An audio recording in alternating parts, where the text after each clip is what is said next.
Hi, everyone. Welcome to today's special guest lecture for our writing class. This is Dr. E, and joining me today is Dr. Jonathan Rowe, and I'd love to introduce him. We're very lucky and happy to have him joining us for our digital asynchronous Zoom chats today. It's really a conversation with a specialist in the field. So let me just very quickly share some highlights about our guest speaker.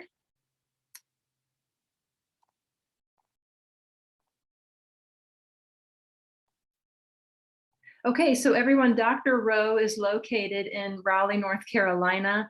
He is the managing director of the Engage National Science Foundation AI Institute. And so this is just a bit of his work and his research. Many things happening, many projects going on.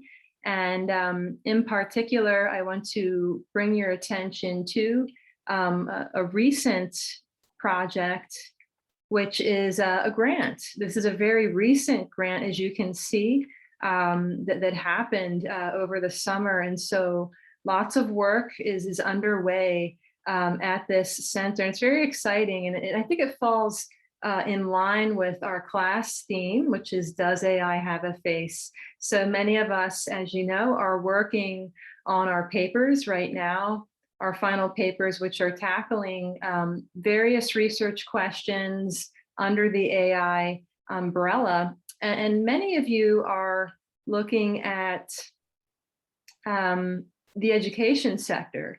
So I thought that this would be, and here's just one more visual to share with you, is this is the website. This is the correct website, right, Dr. Rowe? Yes. Okay, Yep. excellent.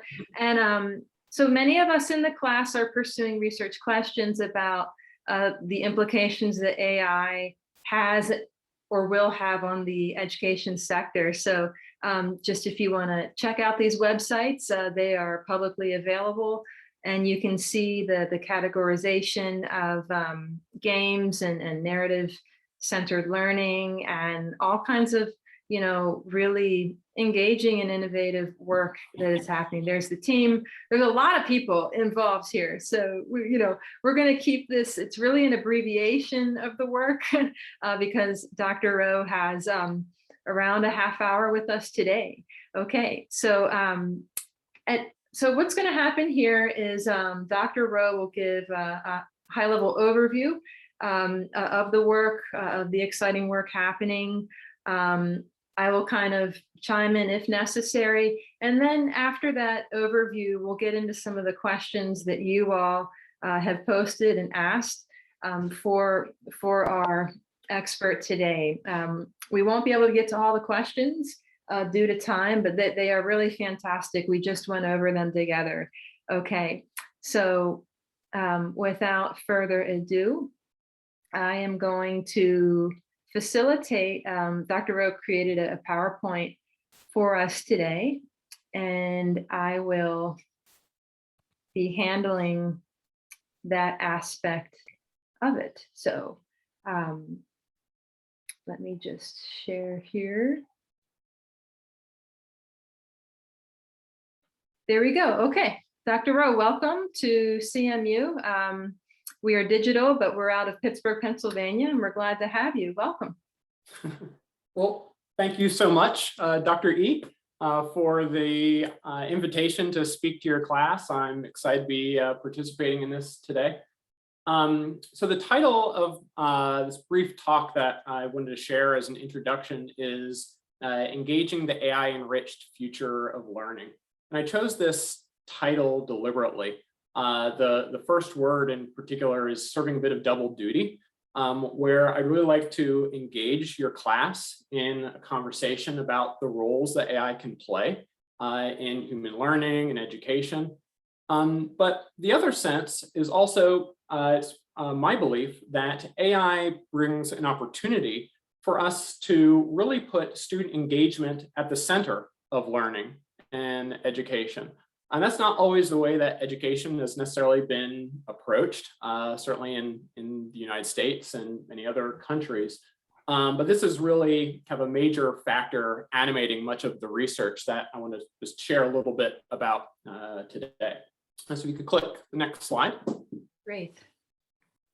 So just by way of background, I'm a computer scientist by training. As you were saying, I'm a research scientist in a group at North Carolina State University called the Center for Educational Informatics. It's actually something of an unusual research lab. We're a center that's focused on research and educational technology, but we're housed in a college of engineering rather than in a college of education. So we're really a group of computer scientists working on ways to solve fundamental challenges in education and learning using AI and other advanced technologies. So next slide, please. The other hat I wear, as you were saying, is I serve as managing director for a newly launched an AI Institute funded by the National Science Foundation. It's called the NSF AI Institute for Engaged Learning, which is a joint initiative led by NC State University, but joint with University of North Carolina at Chapel Hill, Vanderbilt University, Indiana University, and Digital Promise, which is a congressionally originated nonprofit in the Bay Area that's really focused on these questions about research, both foundational research and use-inspired research on how AI can augment and enhance human learning. And that's what I'd like to talk about today. So if you could click the next slide. So at the center of the vision driving the Institute is what we call AI-driven narrative-centered learning environments. So what are these? Well, so it's probably not hard to appreciate the importance that narrative and really stories have in human learning. I mean, this goes back millennia, really. You can think of people around a campfire exchanging stories. Stories are important for how we communicate with one another, how we think about our own experiences and make meaning of our experiences. And we're really good at being able to recall and tell stories. There's something about the structure of narrative and stories that is just very compatible with the way our cognitive systems work, you could say. But narrative has not always had such a central role in the way that we approach education in many contexts. So in the last several decades, there have been major advances in a number of different types of technologies, including commercial game engine technologies and adaptive learning technologies like intelligent tutoring systems. Where you're at CMU and in Pittsburgh has been a major hub of research in this area, work on personalized learning and so on. So the vision of this institute is really to bring these ideas together of narrative and immersive, engaging, kind of game-based learning experiences and AI for educational experiences together to create story-based learning opportunities where students are playing an active role in these unfolding storylines. They're highly interactive and they're taking place in these immersive virtual environments. And the story is tightly integrated with the subject matter that is being learned. Students have an opportunity to grapple with problems that are contextualized and meaningful within the storyline. A lot of our work is focused on science education. So it provides an opportunity for students to really engage in the practices of being a scientist in these types of virtual environments. So if you could click the next slide. So this is a vision of learning that is not really focused on rote memorization or drill and practice types of learning, but really is focused on more collaborative forms of learning. So imagine students working together in groups together to explore these storylines and solve these problems that are embedded in the story. It's a very inquiry-based form of learning where students can formulate questions and conduct investigations, forming hypotheses and testing them. So, and this is all taking place in the context of these engaging narratives. So AI has a number of important roles to play in realizing this type of vision. And that's really, this maps onto some of the main research thrusts of our institute. I'll just briefly mention these now. If you could click the next slide. So the first of these is in leveraging AI, research on AI, to be able to generate the different key components of these narrative-centered learning environments. So this encompasses a range of different problems, such as the automated generation of the virtual environments or the story worlds where these types of learning experiences might take place and be realized in these virtual environments. Automatically generating the plots, so the sequences of events that will unfold in the interactive narrative environment. Generating the characters that will populate the cast that help drive the events forward in the storyline. And also there are many key AI modeling tasks associated with modeling the learning context that is critical to these learning experiences. So modeling the pedagogical strategy. So how should the students be learning? What teaching strategies should be embedded in the learning environment? Modeling what is happening in the classroom, particularly in these collaborative learning interactions that is occurring partially outside of the virtual environment. Of course, modeling what's going on with the, sorry, I had to turn off my phone there.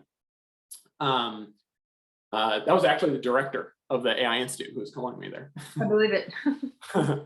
Modeling students and the teacher being able to assess moment to moment, what do the students know, what do they not know, how engaged are they in the collaborative learning experience. So these are all key AI problems. So next slide, please. Another major thrust of our research is an area called embodied conversational agents, which is really focused on research on AI to enable students to engage through naturalistic verbal and non-verbal communication with these virtual characters so that the characters can interpret and understand what students are saying and communicating and respond in turn through a combination of synthesized speech, through natural gaze and gesture and body movement within the virtual environment. And that's to serve a number of roles within the narrative learning environment, whether these agents can serve as mentors to students or as companions working alongside the students in these collaborative groups. They can serve as what are called teachable agents, where the students are actually put in the role of the teacher, trying to explain and teach the virtual characters and learn along the way. So all of this, embedded in all of this, is a number of both foundational and applied research challenges, AI research challenges to be solved. Next slide, please. The third major thrust is what's called multimodal learning analytics. And this is effectively the use of AI and particularly machine learning and data mining techniques to analyze and detect patterns in student learning interactions that are evident through multiple different data streams. So this might be through a combination of video data and speech data, or maybe text data that students have written. In some cases, there may be sensor data that is available if there's eye tracking that's being used at laptops, or even facial expression analysis, all to provide analytics that can be used to provide information back to students, or it could be for teachers to be able to help inform and orchestrate this type of collaborative learning pedagogy in the classroom, as well as inform researchers and system developers of these technologies. The next slide, please.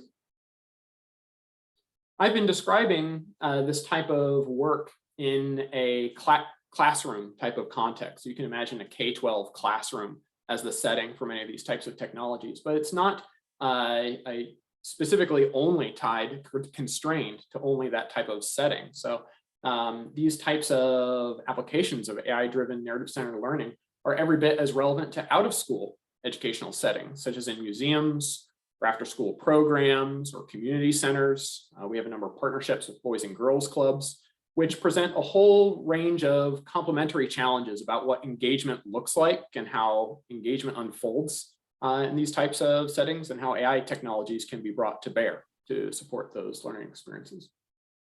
Next slide, please. In order to realize this vision, a major focus of the Institute is in advances in core AI methods that really undergird many of the technologies that I've been describing. So particularly our Institute is focused on basic AI research on natural language processing, on computer vision and machine learning, that will enable many of the types of learning technologies that I've been describing. Next slide, please.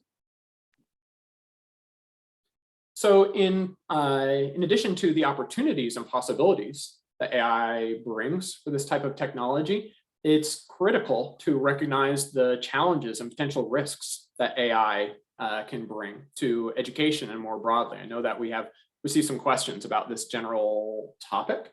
So this includes considerations of AI ethics. So questions about fairness and the potential for encoded bias in AI models, the importance of privacy and the interplay between privacy considerations and much of the data that is generally used to train and develop these AI technologies. Questions about transparency, like how can we understand the decision-making processes that are embedded in the AI models that are providing recommendations and decisions that drive these learning experiences. And so this is a major focus of the Institute, and it links to a major priority on devising AI that generates narrative-centered learning experiences that promote and prioritize equity and inclusion and are consistent with values of diversity in these learning environments. And this unfolds through the design of the narratives and the characters who populate them, and in the processes that we use in order to develop these technologies by really engaging diverse stakeholders throughout these cycles of development. Next slide, please.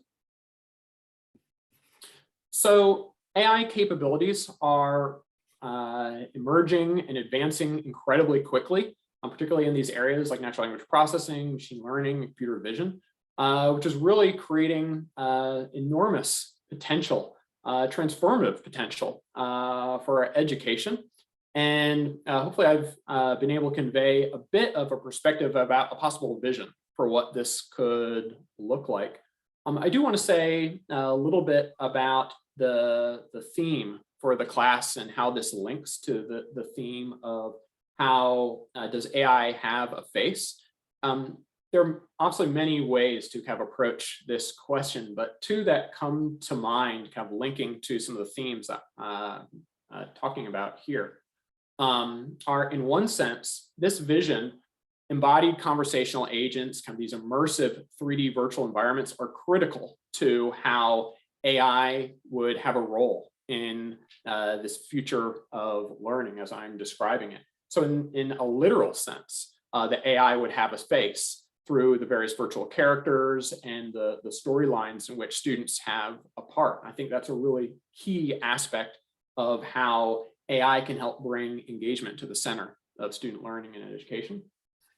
But then another sense in which AI has a face is injecting, I guess you could say, some humanity into the AI, and particularly being cognizant to avoid blind spots and perhaps some of past historical work on AI and educational technology, namely thinking about those affective dimensions of engagement, like having AI technologies that can recognize when a student is confused or bored or frustrated and disengaging as a result, having virtual characters who can behave empathetically, can respond appropriately to how students are engaging or disengaging in the learning experience.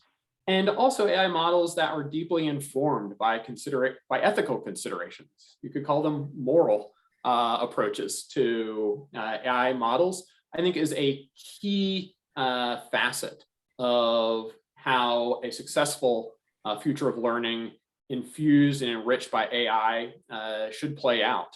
And if we don't do that, you could arguably say that we're not innovating in AI, we're doing more of what we've been doing in the past. So, but I'm going to leave it there. I've probably gone over time. If you just click the next slide, I do want to make sure to acknowledge our many collaborators in this institute and in our center. And just one more slide. Yeah. We receive support from many different funding agencies, including for the work on the AI Institute from the National Science Foundation. So I want to make sure to acknowledge them as well. I'm looking forward to being able to chat about some of the questions and some of these topics together.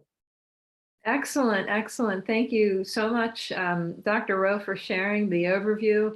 And just so the students know that this is how things develop.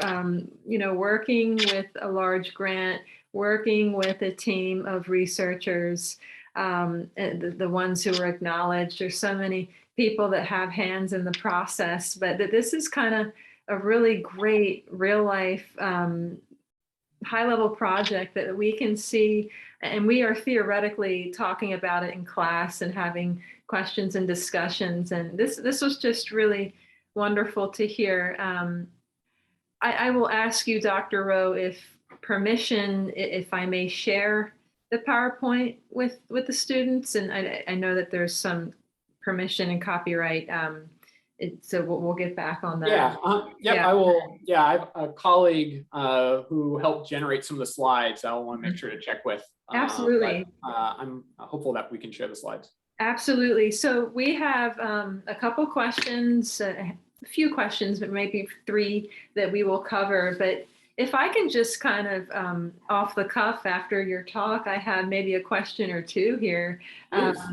Yeah, so in the middle of the talk was the idea that AI can promote diversity. And this is really, we hear this a lot as a goal in higher education. And we educators and researchers are always trying to achieve this goal, which is inclusivity, diversity, equity.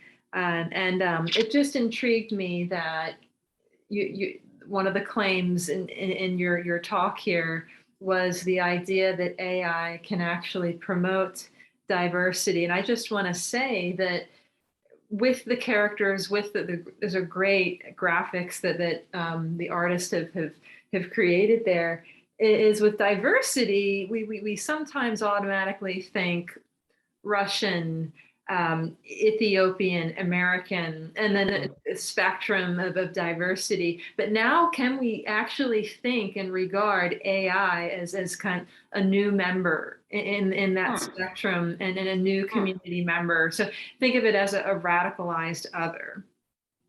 So think of like us going to a foreign country and we feel like other, we feel different, we feel very foreign. And I part of what my class is doing is thinking about, can we regard and respect and take seriously the face of AI? And I call it a radicalized other, because I'm not sure if we're totally used to or comfortable with the idea yet.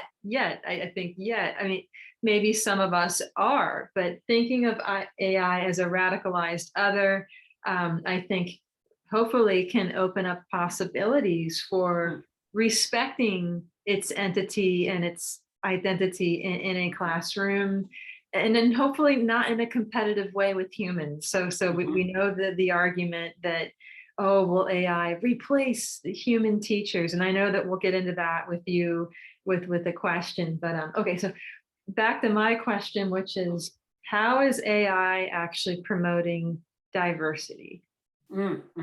That's I'm really interested in that. Yeah, absolutely. So I think there's 2 things that immediately that I'll say. So there's, without AI, a way to create narrative-centered learning environments. Let's stay in this realm, is what you might call a one-size-fits-all approach, right? You try and create a version of a story-based learning environment like I've been describing, that is represents a broad range of possible stakeholders and perspectives and characters in the narrative and different perspectives. And it's a broad approach, but it's not tailored to the particular context, to the where it's being used, the community and the population that is using it. It is kind of a one-size-fits-all approach, which has a number of good qualities and benefits to it. What AI presents, and particularly through the use of these generative AI technologies and the opportunity for AI to personalize different elements of the narrative, including the characters and the events and this type of narrative-centered learning experience, is to adapt and change from this one-size-fits-all approach to a more contextually aligned or adaptive version of these narrative-centered learning environments. And so the other thing I would add is critical to being able to do that is to engage a diverse range of stakeholders, including students, but teachers, educators from outside of schools, so museum educators and after-school educators, throughout the design and development of the AI technologies, of the learning environments themselves, to ensure that they're being designed in a way that is informed, is authentic and representative to a diverse range of perspectives and experiences. So that's one of the exciting, I think, research challenges, is to be able to devise AI that can realize this type of vision. Our collaborators at Digital Promise have a line that I particularly like, and I can paraphrase it, I can't exactly quote it, but it's something with regard to education research, is if you are not advancing equity and inclusion, you're not innovating. So kind of our charge is to devise AI that is achieving that goal and orient AI to do that. So that's a major focus of what we're trying to accomplish. Great, thank you. And that really contextualizes maybe a different definition of diversity than one might automatically go to. That many possibilities. When you think of diversity, it's perspectives, it's activities, it's narrative angles, it's all those structures. So fantastic. Why don't we go ahead and pivot to some student questions that we have. And let me just start off with one of them. Okay, so this student here, I'll keep it anonymous, and just in case we do decide to share this. So the question is, do you believe there is a possibility AI will replace teachers?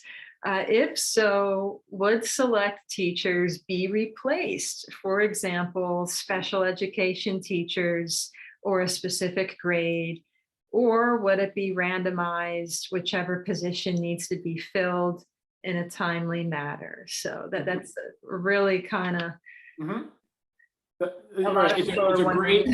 it's a great fundamental question. I don't think that AI is going to replace teachers. And I guess I'm not the only one who believes this. Actually, there's been some interesting work, I believe it's out of McKinsey, looking at the prospective impact of AI on different sectors of the economy, and particularly focused on job displacement, how different sectors will be affected. And the short version is AI will almost certainly have an impact on many, many different sectors. In some sectors, very significant impacts, as you would anticipate. But interestingly, in terms of job displacement, education is very, very low on that list. And that's very consistent with the opportunities that we see for AI in education, where AI is really more of a partner and a support to teachers, and is augmenting and hopefully amplifying what teachers can do in the classroom, rather than being a replacement for teachers. And particularly in the type of mode of learning that we're envisioning in the description that I was providing earlier, that's focused on collaborative learning, it's focused on students engaged in inquiry. These are really challenging for students, certainly in K-12 level, but I would argue in the college level and beyond as well. That really requires an effective human teacher to be able to support and facilitate and guide.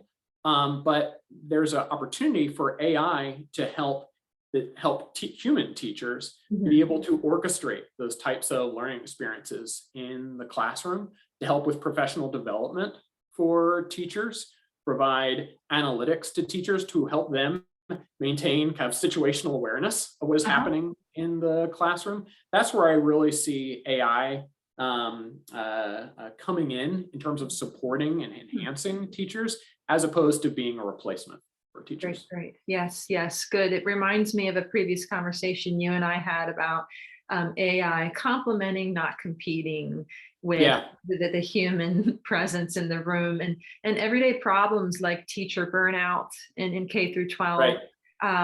Grading overload. So I really hear this point loud and clear. So great question to that student. And we're going to pivot now to a new question. Here we go. So this student is saying, some of the best and most influential K through 12 teachers are those who can connect to some or all of their students on a more emotional level. How would learning from AI affect kids' learning without the ability for that emotional connection to be made? So that's an interesting one. That's a great question. It's a topic that is it's near and dear to my heart. I'm very interested in this question of the interplay between emotion and learning and AI. There's an assumption, I think, in that question that AI won't ever be able to recognize and interpret or do much with student emotion. And I don't think that's the case. And in fact, I think it's going to be critical for AI to increasingly gain some emotional awareness or intelligence, or at least emulate this type of process, which itself is an extremely hard research challenge. I mean, our understanding of human emotion is very incomplete. So being able to create AI technologies that can reason about, recognize, and emulate emotion is even further in its early stages. But it's a very active area of research. In fact, there's entire conferences, there's a journal that are focused specifically on what's called affective computing technologies. In the context of educate, so you may have seen, particularly a few years ago, there was a lot of attention, particularly among commercial companies, on emotion-aware computing technologies that can read people's faces. So being able to take video or image data of a face and classify what emotional state that person is experiencing. Are they angry, or are they surprised, or are they sad? And there's a few comments about that type of research and work. One is the emotions that are often in that type of work are different from the emotions that are really important in learning. Like, hopefully anger is not the most important, the most central emotion that's arising in a classroom, or else if it is, then maybe there's some other things that are going on. Yes. But feelings like confusion and frustration or boredom, like, these are really important to be able to recognize and interpret and respond to in creating a type of learning environment that can help support students in being engaged with their learning. In some cases, for example, when a student is confused, that can actually be a key inflection point, because it might mean that a student has encountered something that is different than what they had anticipated in their mind. And that's an opportunity for learning. If they can change and update their mental model, that might be an antecedent to real learning. So it's important for us to build AI models that can reason about these emotions. And then further, with the types of embodied conversational agents and storylines that we're envisioning, developing models that can emulate processes like empathy or compassion, of creating AI agents that care, as some colleagues who describe it this way, I think will be really important for achieving these goals of fostering engagement in these learning experiences. That's great. So such an optimistic tone and reality, leaving the door open for emulating human emotion and the facial recognition programming, and very interesting response. Just one more question today is all we have time for.